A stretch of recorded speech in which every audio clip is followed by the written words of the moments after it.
BNP এখন নানা রকম অপকর্মে লিপ্ত। তারা বলে আমরা মদিনার ইসলাম মানি, অথচ স্টেজে উঠে তারা ড্যান্স করে। হ্যাঁ, সুযোগ পেলেই তারা নারী ধর্ষণ করে।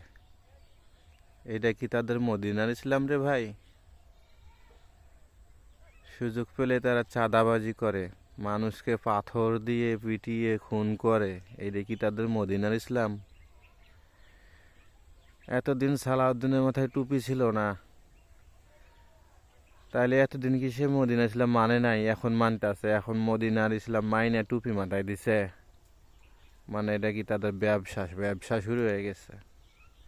এটাই তাদের মদিনার ইসলাম। সামনে ইলেকশন আসলেই মাথায় টুপি, নামাজ তো পড়ে না, মাথায় টুপি দেয়, টুপি দেখায় যে আমরা মদিনা ইসলাম মানতাছি, টুপি দিছি। এগুলি সব ষড়যন্ত্র, দেশের মানুষকে বোকা বানানোর একটা কৌশল।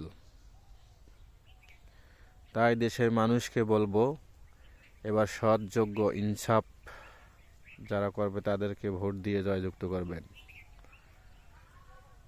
দেশে ইনসাফ ফিরে আনতে হলে আমরা মুসলমান, কোরআনের আইন যারা চায় তাদেরকেই ভোটটা দিতে হবে, তাদেরকেই বিজয় করে দেশে আনতে হবে, তাদের হাতে ক্ষমতা দিতে হবে। ধন্যবাদ। কার কেমন লাগলো কমেন্ট করে জানাবেন।